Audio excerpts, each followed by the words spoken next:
Shalom everyone.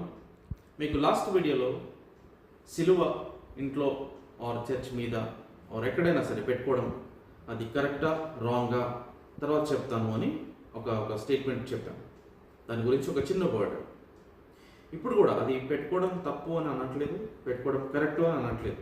కానీ ఇంట్లో కన్నా, గుడిలో కన్నా, నీ చర్చ్లో కన్నా, నీ మెడలో కన్నా సిలువ అనేది నువ్వు మోయాలి.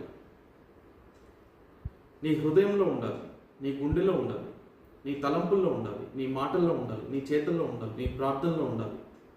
ఎన్నడూ ఆయన కాడి మోస్తూ ఉండాలి. కాడి మోయడం అంటే ఇప్పుడు చాలామంది డ్రామాలు చేస్తుంటారు. ఎందుకు?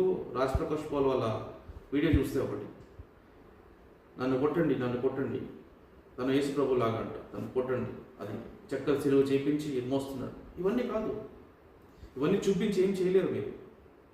వాక్యంలోంచి తీసి చూపించు ఆ కార్డు ఎలా మొయ్యాలో. సో ఏదో ఒక ఐడియలిస్టిక్గా పెట్టుకోకూడదు. సిలువ అనేది చర్చ్ కట్టేసి మీద పెట్టేస్తారు. పెట్టడం తప్పు అని అనట్లేదు, మళ్ళీ చెప్తున్నా, పెట్టండి. ఎప్పుడు నీ జీవితమే సిలువను మోస్తున్నలాగా కనిపించాలి. నీ నడవడికే అలా కనిపించాలి. ఫిజికల్లీ పెట్టడం అవసరం లేదు. ఓకే.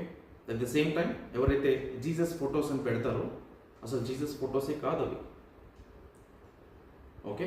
బైబిల్ ప్రకారంగా అపోస్తులు కానీ ఆయన శిష్యులు కానీ ఏ రోజు ఆయన ఎలా ఉంటారో ఎక్కడ గీయబడలేదు, ఆయన గురించి రాయబడలేదు. ఆయన వాయిస్ ఎలా ఉంటుంది, ఆయన రూపురేఖలు ఎలా ఉంటాయి అని బైబిల్ బాగా చదవండి, సత్యం తెలుసుకోండి. That is called truth.